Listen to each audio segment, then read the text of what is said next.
Finally, my friend, the church asked us to benchmark a DirectX 11 card. To be more precise, one of the first DirectX 11 card from Nvidia. This means that we'll be able to test newer titles that support this API. The GPU that we have today is a GTX 470. Released in March of 2010, the 470 was about 348 USD, but today you can have one of these cards for around 10, maybe 15 USD. The church was able to get one for 5 Canadian rupees.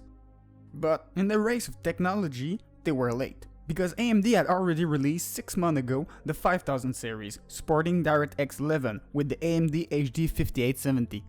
Being almost 6 months late to the party due to learning how to manage new GDDR5 memory, Nvidia was trying everything to be able to launch the 400 series as fast as possible. But unfortunately, the Fermi architecture had some heat issues due to increased power consumption compared to the previous generation, making it not unusual to see temperature in the 90s and more. The version of the 470 we have today is from EVGA with a core clock of 608 MHz, a memory clock of 1674 MHz and almost 1.3 GB of VRAM. First off, I stress test the card without cleaning it, and the temperature of this little space heater was around 95 degrees with the fan at 100% speed. So I decided to crack it open, do a little bit of cleaning, remove all the dust that this poor little card had accumulated during the years and repaste it. When I finally saw the thermal paste, I was horrified. The paste was crustier than a burnt toast. I replaced it with some new one and cleaned the dust with some air. After that, the temperature was better in game with a maximum of 72 degrees with the fan at 70%. For giving this whole card a fighting chance against the newer titles, I decided to do a little overclock on the GPU to be able to maximize the FPS. I was able to get 725 MHz on the core and 1750 MHz on the memory.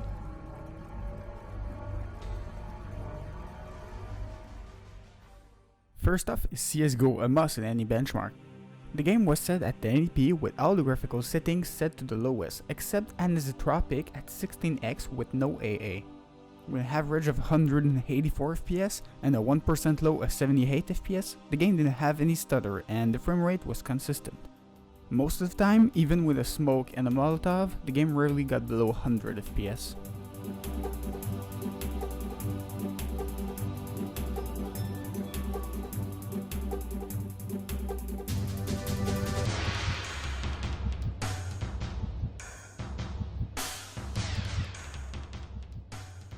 Next is Minecraft with a little twist. With the vanilla plus shaders and with a 16 chunk render distance, it was surprisingly playable. I added the shaders because without it, the GPU didn't have any struggle playing the game. So I decided to download some shaders and to push the most out of this card. The GPU was able to average 37 FPS and get 14 FPS for the low 1% when loading new chunks. Overall, the experience was great.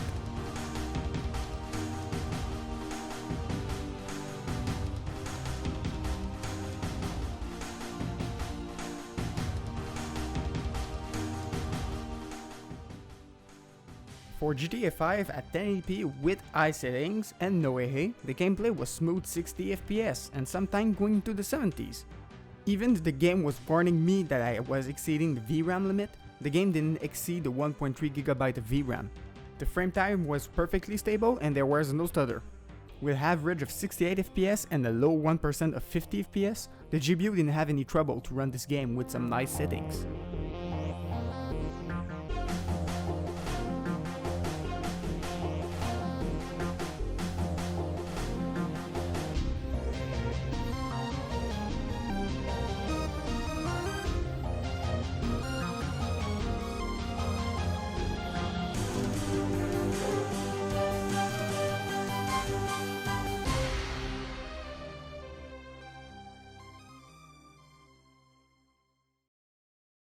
The hardest game to run for this card was definitively The Witcher 3. I had to set everything to the lowest with a resolution of 900p. The choice of resolution was a good compromise between performance and visual, because in 1080p the game was running in the low 20s and in 720p the game was running in the high 40s, but didn't look great at all. In 900p the game had an average of 44 FPS and a low 1% of 29 FPS. Even with the lowest setting, the game was still looking great.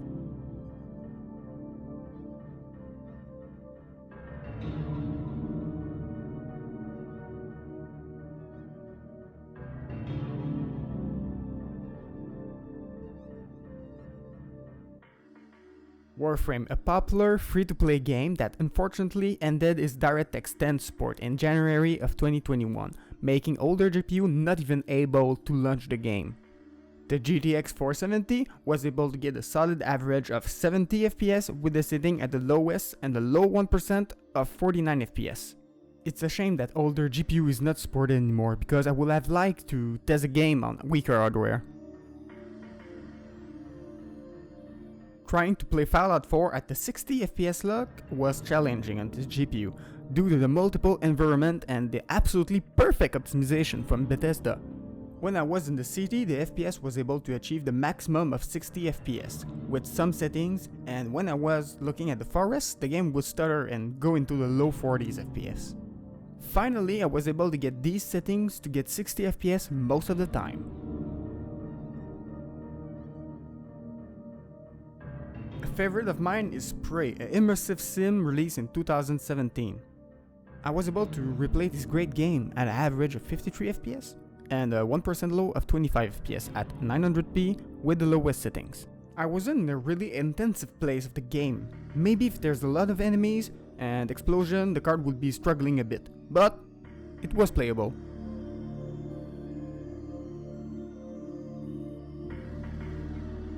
For the emulation part, I already knew that PCSX2 and Dolphin would be a breeze for this card. I decided to start with something more demanding like RPCS3. At first, I tried playing the game at the resolution scale of 150% from the original 720p. And the game was chugging a lot, so I decided to keep the original 720p and it was perfectly playable. But emulation is more dependent on the CPU than the GPU. So if you have something weaker than an i7-4790K, your experience will be different than mine.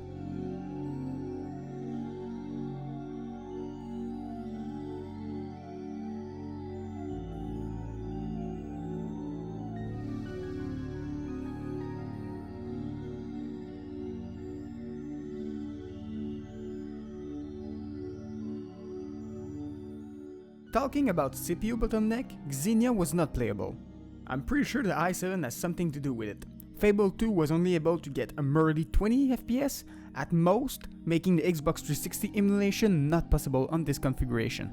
The church will try to find a better CPU from benchmarking more CPU-heavy emulators. But his older brother, Xemu, was playable, but the frame time was a little bit jumpy from time to time, but the experience was enjoyable.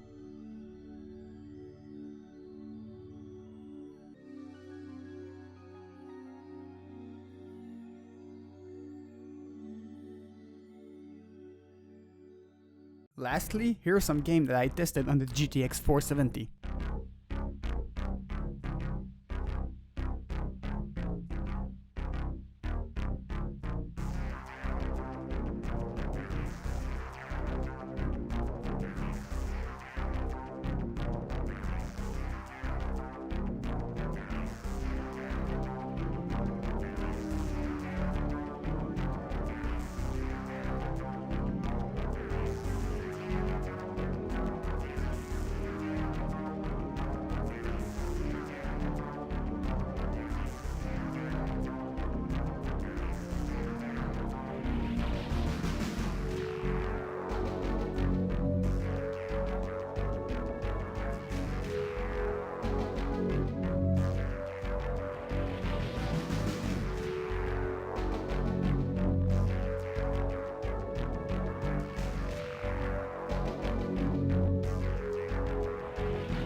I would say, like, even at this age, the GTX 470 is still a capable card nowadays. Maybe not in the big AAA games, but a lot of newer games will be able to run on low settings in 1080p or 900p. For the price the church paid for this card, this is a solid choice if you are on a tight budget or don't really care about the power consumption or turning your room into a sauna. The GPU really surprised me when it was able to even launch The Witcher 3 with that low of VRAM and still able to manage a playable FPS, albeit with a little bit of a lower resolution. My friend, if the church want any other game tested, I'll be happy to send the results. May the gods and their drivers be merciful. My regards, Nick.